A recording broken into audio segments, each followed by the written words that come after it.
Selamat sejahtera, Wanakum Tachahau. Saya Suman Siwam kembali lagi dari channel kita Rakyat Malaysia.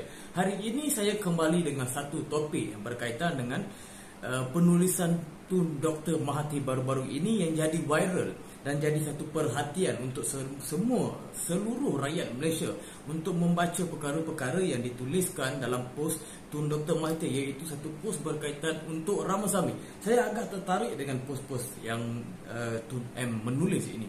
Sebagai seorang sejarawan, salah seorang tokoh politik di negara ini, pendapat beliau begitu penting untuk negara.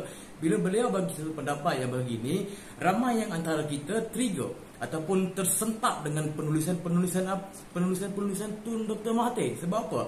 Di situ Tun M bergelarkan orang asing, iaitu pada bangsa Cina dan bangsa India yang mempunyai jati diri kuat pada negara asal dan tidak mengaku Malaysian. Mereka lebih mengaku India, Cina daripada Malaysia, daripada negara Malaysia, iaitu budaya-budaya Malaysia, iaitu bahasa Malaysia. Dia orang tak mengaku sanggup dia orang gunakan bahasa Inggeris.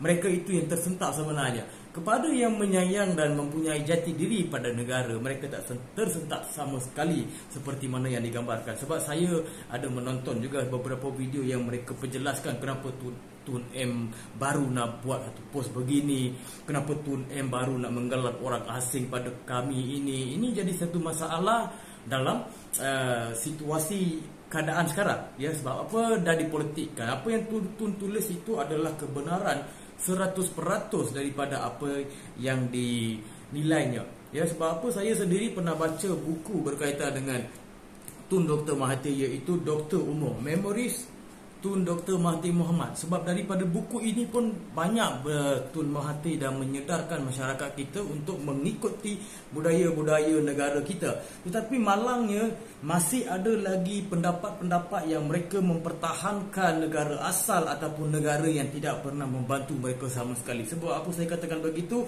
Masih ada lagi memberontak dan menuntut tidak apa-apa, sebab mereka tak menyerapi satu sifat Malaysian ataupun orang katakan menyemadikan jiwa mereka kepada perlembagaan. Sebab perlembagaan adalah satu asas untuk pentadbiran negara yang penting untuk rakyat Malaysia mengikuti. Sebab apa? Kerakyatan daripada perlembagaan, kerakyatan yang ada untuk hari ini pada rakyat Malaysia yang dikatakan warga negara pun daripada perlembagaan, daripada undang-undang ataupun perkara-perkara perlembagaan yang memberi kuasa untuk kita. Tetapi tidak dipandang. Di hari ini apa yang Tun M gambarkan pada kita, banyak yang tersentap dan ramai yang memuji. Saya sendiri share di Facebook, di TikTok ataupun di YouTube, dapat satu sambutan dan ada juga kritikan. Tetapi bagi pendapat saya, apa yang Tun M tulis tidak ada satu istilah yang dikatakan salah. Kenapa dulu tak tulis, kenapa baru sekarang nak tulis, ataupun itu politik, kita tak payah masa campur. Apa yang ditulis dekat situ, poin-poin dia tu begitu jelas.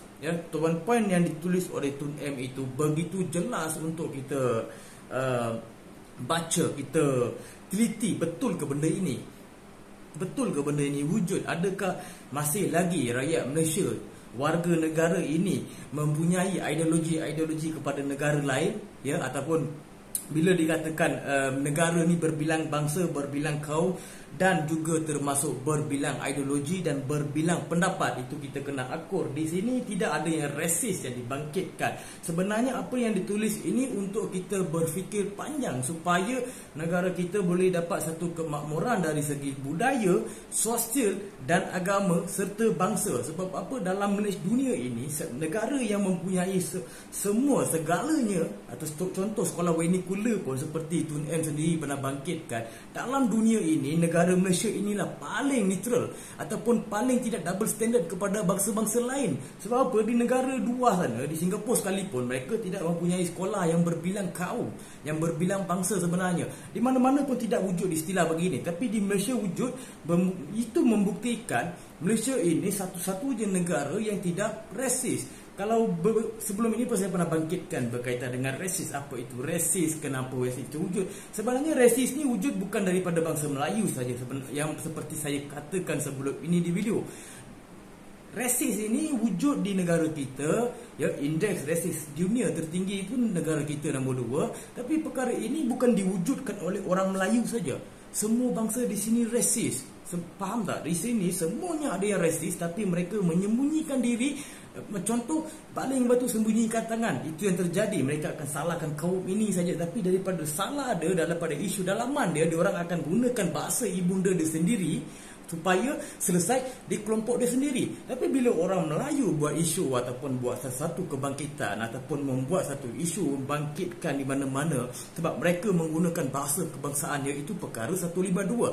Di situ menjadi pemahaman kepada semua rakyat Malaysia, ya, kepada semua rakyat Malaysia bahasa kebangsaan. Tapi bila kita menggunakan bahasa ibunda menyelesaikan masalah dalaman kita sendiri tanpa pengetahuan orang lain, itu dikatakan rasis. Supaya dia tak perlu dicakap, kita malulah bila orang lain tahu. Tapi bila orang Melayu buat hal, buat isu semua orang tahu, tapi dia tak rasa malu tu. Itu dikatakan double standard. Itu adalah perkara yang terjadi di Malaysia. Bila saya datang membangkitkan isu-isu begini, isu-isu dalaman yang terjadi sebenarnya, saya dicop rasis. Saya tidak ada masalah sebab saya mengikutkan landasan perlembagaan untuk menjelaskan sesuatu perkara.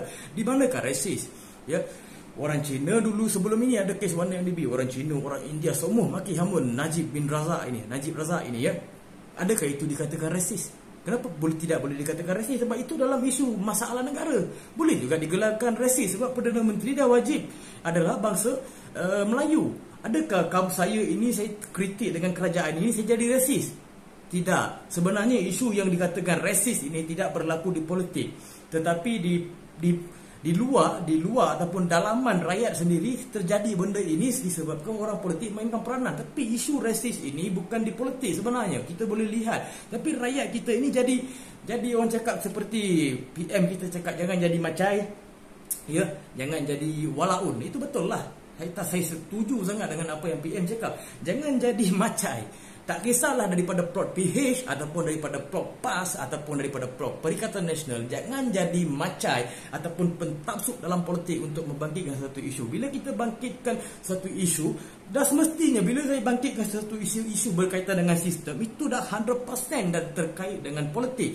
Tetapi ada yang katakan saya ni pro PH, pro PAS, pro Perikatan Nasional. Tetapi bukan semua benda itu saya jadi pro. Ada masalah-masalah dalaman dari sistem pun saya bangkitkan. Di situ diorang tidak memberi komen dan pendapat. Bila tentang politik, mereka datang memberi pendapat ataupun memberi cacian, makian, ya. Sebab nampak sangat diorang punya pentapsub ataupun nampak sangat diorang punya marah terhadap saya buat sesuatu isu untuk politik. Tapi saya tidak membangkitkan satu isu untuk politik, ya.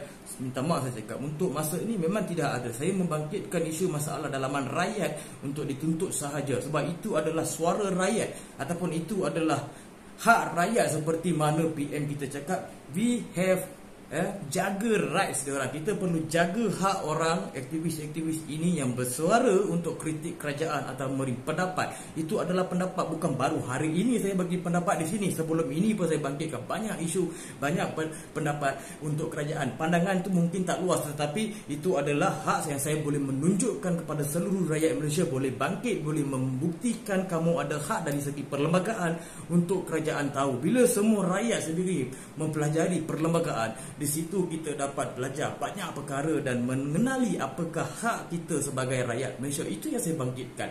Ya, sekian, terima kasih dari saya, Suman Siwang.